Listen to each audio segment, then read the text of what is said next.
아, 드디어 뭐 나오네요. 뭐 K7. 네, 요즘 뭐 핫한 차죠. 괜찮은데? 차 이뻐 뭔가 좀 심심해 보이긴 해도 뭔가 이거랑 말리부트랑 한다니까. 아, 괜찮아. 난 아니면 이거랑 말리부트랑 SM6 그러면 TV 조회수 장난 아니야. 재밌겠네. 나 채널에 석동빈 기자님 오시네요. 나도. 안녕하세요. 인천에서 온 39살 조양상이라고 합니다. 아, 반갑습니다. 네. 직업이 뭐세요, 형상 씨? 여러 가지 사업하고 있습니다. 근데 지금 주력으로 하는 사업은 피부관리실. 이제 뭐 퇴폐 그런 건 아니고. 혀를 찌르는. 네, 피부관리실 운영하고 있어요. 석동빈 기자님 플러스 정영돈 선배가 약간 좀 살이 쪄가지고. 오늘 리뷰할 차량은 기아의 올류 K7입니다. 언제부터 기아 자동차에서는 이름을 붙이지 않고 K 시리즈라는 이름으로 차를 판매하기 시작했어요. 그 첫 번째 모델이 K7입니다. 2009년에 출시돼가지고 지금까지 요번에 올 7년 만에 풀체인지된 모델입니다. 왜 이름을 붙이지 않고 이렇게 시리즈로 가는지 한번 생각을 해봤어요. 생각을 해봤더니 이름을 짓는 게 솔직히 좀 어려웠을 거라고 생각이 들어요. 그러기도 하고, 그러면 또 이름을 붙여놓으면 자꾸 이렇게 놀리죠. 뭐 소나타는 뭐 소나타라 그렇게 얘기하고, 최근에 뭐 나오는 아슬란 모델 같은 경우는 아슬아슬하다 뭐 그렇게 놀리기도 하고, 그런 것 같아. 그런 어려운 점에 있어서 이렇게 시리즈로 나오는 게 좀 아무래도 뭐 럭셔리 카들도 뭐 다 이렇게 시리즈들로 나오니까 좀 이렇게 붙이지 않았나 싶은 생각도 들어요. 이렇게 이제 외관을 좀 살펴보면 올류라는 이름을 붙였듯이 전체적으로 다 바뀐 디자인이에요. 보시면은 지금 가장 기아에서 강조하고 있는 부분이 여기 이제 그릴입니다. K 시리즈 부분에서 가장 디자이너가 강조하고 있는 부분에 있어서 호랑이 코 모양을 한 그릴인데, 이렇게 음각으로 지금 디자인을 했습니다.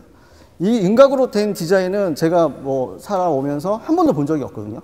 근데 지금 이렇게 딱 봐도 그렇게 개인적인 생각에는 그렇게 나쁘지 않고 이뻐 보입니다. 그리고 소프트 카리스마라고 해서 부드러운 카리스마를 기아의 자동차에서 강조를 하고 있는데, 딱 봐도 그렇게 카리스마 있게 보여요. 보시면 아시겠지만 이 헤드램프도 지금 여기 Z로 이렇게 포인트를 줘가지고 이제 좀 뭔가 강조하고 있고, 데일라이트라고 하죠. 이제 주간에도 이렇게 밝게 불이 들어와야 된다는 그런 램프인데, 지금 뒤쪽에도 후미등에도 이 Z 형상의 이제 그 램프를 쓰고 있어요. 근데 한 가지 아쉬운 점은 이제 불을 한번 켜보면 들어오면 여기 자세히 보면 면발광이라고 하는데 점들이 이렇게 좀 보입니다. 그러니까 좀 고급 소재를 썼으면 좀 약간 부드럽게 포인트가 줬을 텐데, 이게 이제 좀 제가 보기에는 소재 자체가, 플라스틱 소재 자체가 좀 싼 걸 쓴 게 아닌가 싶기도 하고요. 그리고 실제로 세차를 해보면 이 테두리 부분에 물이 찹니다. 스키 차네. 네, 습기가 차죠. 근데 그게 기아 자동차 측에서는 불량이 아니다. 왜냐하면 안쪽으로 습기가 차야지 불량이지 겉에 쪽으로 차면 불량이 아니다는 얘기를 하더라고요. 근데 사실상 인정을 해요. 왜냐하면 안쪽에 이제 들어오면 이제 기능상 문제가 생기겠지만 겉에 또 마르거든요. 이제 그래서 그거는 그냥 넘어갈 수 있는 부분이라고 생각이 듭니다. 그리고 이제 자동차의 전체적인 분위기를 잡는데 이제 헤드램프, 이제 그릴 쪽에 이제 보면 이제 그런 인상을 줄 수 있는데, 또 한 가지 이제 자동차에서 중요한 부분은 이제 휠 부분이죠.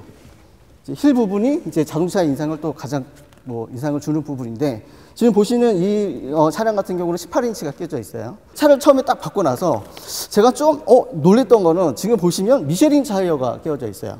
대부분 국산 차량에는 OEM 타이어들, 이제 싼마이들 이제 끼어져 있는데, 근데 비싼, 조금 그래도 미쉐린 타이어 하면 좀 가격이 나간 타이어라고 생각이 드는데, 이제 미쉐린 타이어를 왜 끼워줬을까라고 곰곰이 생각해 봤더니, 제가 생각했을 때는 국산 타이어가 굉장히 최근에 들어서 굉장히 성능이 되게 좋아졌는데 가격이 예전만큼 착하진 않아요. 직접 사서 껴보면. 그래서 이제 미쉐린에서 어떤 거를 어떻게 납품했을지 모르겠으나 가격 차이가 별로 안 난다면 이제 좀 생색을 낼 수 있지 않았을까라는 생각에 외산 타이어를 끼지 않았을까라는 생각이 들고, 이거보다 한 단계 위에 이제 스페셜 모델로 가게 되면 이제 컨티넨탈이 껴지거든요. 그것도 좀 이게 이제 워낙에 이제 현대 기아가 원가 절감에 대해서 굉장히 고민하는 그런 친구들인데 이런 거를 껴줬다는 생각에 조금 좀 의아했습니다.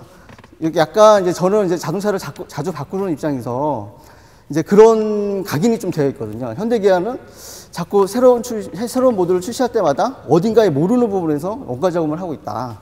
그런 부분에서 그런 생각이 드는지 모르겠으나 좀 이런 부분은 좀 신기한 부분이었어요. 이 차량 같은 경우는 지금 8단 미션이 들어 있습니다. 전륜 국내 최초라고 얘기하는 8단 미션이 들어 있는데 국내 최초가 맞아요? 네. 근데 왜 이제 국내 최초냐? 여기서 아이러니하죠. 현대기아에서 우리나라 차량하면은 현대기아에서만 개발해요. 그러니까 모든 출시하면 국내 최초가 되는 거예요. 그러니까 국내 현대기아 라인업 중에서 얘가 처음이죠. 처음이죠. 8단. 네, 8단. 전륜 구동, 이제 후륜은 있었어요. 근데 이제 전륜은 처음이고요. 그리고 요즘 추세가, 엔진 사이즈를 다운사이징 하는 추세인데, 이 차량은 3.0을 빼버리고, 2.4하고 3.3을 넣고 있거든요. 근데 왜 그런가 또 생각을 해봤더니, 2.4에는 8단 미션이 안 들어가요. 그러니까 2.2 디젤하고 3.3에만 이제 8단 미션이 들어가는데, 8단 미션을 움직이려면 그만한 힘이 필요할 것 같아요. 실제로 타보면 지금 ECU도 그렇고 TCU도 그렇고 지금 이것 또한 국내에서 이번에 새로 개발돼가지고 국내 제품이 들어가 있거든요. 그러다 보니까 솔직히 말하면 지금 주행을 해보면 미션 슬립도 심하고 충격도 심합니다. 근데 그게 이제 이런 얘기가 있어요. 왜 국내에는 왜 굳이 8단 미션이 필요하냐? 6단 미션도 충분하지 않을까라는 얘기들이 많거든요. 근데 저도 거기에 약간 공감하는 부분, 타보니까 공감하는 부분이 있습니다. 왜 그러냐면 국내에서는 시내 주행을 해보면 가다서다를 반복해야 되고 그리고 요철도 많고 그렇기 때문에 이게 저속에서는 굉장히 많이 튕깁니다. 이게 갑자기 쿵 거리고 또 출발할 때도 쿵 거리고 쿵쿵 거리고 그런 느낌이 이제 느껴지거든요. 그런데 약간 불만족스러운 부분이 있어요. 만약에 TCU나 ECU 이제 소프트웨어적인 문제로 인해서 그것이 이제 해결된다면 좋겠지만 이 상태에서 계속 차가 출시된다 그러면 뭔가 말이 나올 것 같다는 생각이 들고요. 지금 아무래도 전체적인 디자인이나 이런 것들이 이쁘기 때문에 지금은 이제 지금 HG 같은 경우는 이기고 있지만 이제 IG가 나오고 좀 뭔가 또 경쟁사에서도 뭔가 풀체인지된 모델이 나오면 좀 계속 또 2등을 하지 않을까라는 그런 생각도 듭니다. 근데 궁금한 게 네. 6단 미션과 8단 미션의 차이가 저속에서 쿵쿵 이렇게 기어비가 안 맞다 그런 말씀이신가요? 예, 이제 그래서 8단 미션을 쓴 거다. 예, 이제 8단 미션을 쓰는 이유는 연비에 또 도움이 되고 또 이제 고속주행이나 약간 좀 그런 부분에서 8단 미션이라고 하면 좀 부드러운 성능을 낼 수 있을 것 같은데 이게 아직 이제 정착하는 단계여서 그럴 수도 있으나 이게 약간 6단의 느낌이 이제 6단에 길들여졌기 때문에 그럴 수도 있고요. 여러 가지 이유가 있을 수 있으나 지금 현재까지는 8단 미션은 좀 오버하지 않을까라는 생각이 좀 들어요. 조향상 씨는 왜 더 리뷰어에 응모를 하셨나요? 제가 고등학교 때부터 왜 사장이라는 별명을 얻게 되냐면 고등학교 때부터 PC를 조립해서 막 팔았어요. 팔기도 하고.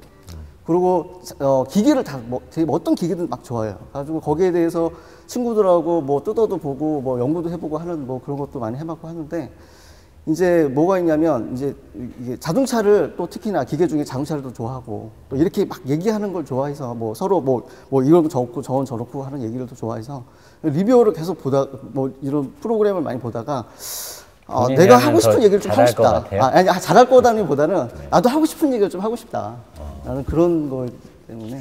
자, 그러면 이 차를 타기 전에 혹시 탔던 차들을 대충 첫 차는 다마스였어요. 쭉 한번 읊어보세요. 네, 다마스였고요. 네. 그 다음에 갤로포. 네. 그 다음에 타던 차가 잠깐 레조를 탔었고요. 그 다음에 TG를 좀 큰 돈 주고 좀 탔었고요. 그 다음에 HG를 탔었고요. 그 다음에 이 차 탔습니다. 그러면 현재 이 차의 셰시는 현대기아는 한 회사지만 한 회사가 아닌 건 아시죠? 네, 지분을 현대가 많이 갖고 있는 거지. 근데 지분을 많이 갖고 있기 때문에 강력한 경영권을 휘두르죠. 그렇다고 이제 기아의 모든 거를 이래라 저래라 하지 못하거든요. 네, 맞습니다. 이 차의 셰시의 베이스가 어느 차인지는 아세요? 이제 LF 소나타가 이제 처음에 이 차량 베이스를 이제 좀 개선해가지고 예전에 YF의 프레임을 좀 개선해서 LF에만 처음에 적용했고요. 그 다음에 이 차량이 적용을 하고 있고요. 그 다음에 이제 앞으로 나올 IG 이제 그랜저에 적용을 할 건데 제가 느끼기에는 지금 51%를 자꾸 요즘에 기아 현대에서 강조를 한단 말이죠. 51%의 초장력 간판을. 근데 사실 실제로 타보니까 개선이 많이 됐어요. 예전에 HG를 타보면 정말 이게 샤시가 무르다는 게 느껴지는 게 왜 그러냐면 이 안에 있는 내장재들이 이제 샤시가 무르다 보니까 요철 구간을 넘어갈 때 이게 같이 부딪히는 이런 잡소리가 나요. 타면 탈수록 더 심해지는 그런 게 느껴지거든요. 근데 실제로 지금 이 차량이 새 차여서 그럴 수도 있으나 그런 강성이 높아져서 약간 그런 부분이 단단한 느낌이 들어요. 그러니까 서스펜션이 단단해져가지고 그런 느낌이 든다기보다는 샤시 자체가 단단해가지고 아 이게 진짜 잡소리가 좀 덜 나는구나 라는 게 느껴지는 게. 자, K7은 제가 지금 리뷰를 되게 서두르고 싶은 차량 중에 하나인데 네. 사실 현대자동차가 기아의 그 최대 주주로서 강력한 영향력을 행사하면서 기아한테는 굉장히 안 좋은 건데 이 차의 직접적인 경쟁차는 사실 그랜저죠. 네. 그랜저고 요번에 이제 아슬란도 어떻게 보면 경쟁차고 말리부 위에 위급인 이제 임팔라 이런 것들이 경쟁차에 들어가는데 사실 이 차의 CC는 현대자동차가 주력 차종이 아반떼, 소나타이긴 하지만 국내에서는 그랜저의 판매량을 무시를 못해요. 그래서 그랜저가 현대한테 굉장히 효자 상품이거든요. 왜냐하면 소나타의 생산비에 옵션빨만 집어넣고 돈을 훨씬 많이 받을 수 있는 차예요. 그러니까 부가가치가 되게 높은 차죠, 그랜저는. 근데 현대는 그랜저의 그 생산 방식에 있어서 베타 테스터를 K7을 가지고 많이 해요. 그래서 사실 지금 이 차에 적용된 셰시가 앞으로 나올 그랜저에 들어갈 셰시인데 문제점을 보완하고자 이 차를 먼저 출시한 걸 저는 얼핏 정보 수집을 했고 그래서 8단 미션도 그래서 이 차에 먼저 들어간 거예요. 그래서 지금 그런 문제점들이 소비자 리포터로 다 보고가 되면서 데이터베이스에서 이제 보완이 되면서 그랜저를 출시를 하는데 이 차는 사실 어떻게 보면 좀 미안하죠. 되게 기아 자동차가 야심차게 만들려고 하는데 항상 서자 취급을 받게 되는 거고 그런 부분이 적용이 되면서 많이 아쉽고 말씀하신 초고장력 강판에 대해서는 제가 이번에 리뷰한 카니발 신형에서 준정의를 내리는 정보 수집을 해서 언급을 해요. 그래서 현대 기아 자동차들을 옹호하거나 혹시 질타하시는 분들은 그 영상을 보면 초고장력 강판에 대한 뭐 내용을 좀 알 수 있을 것 같고요.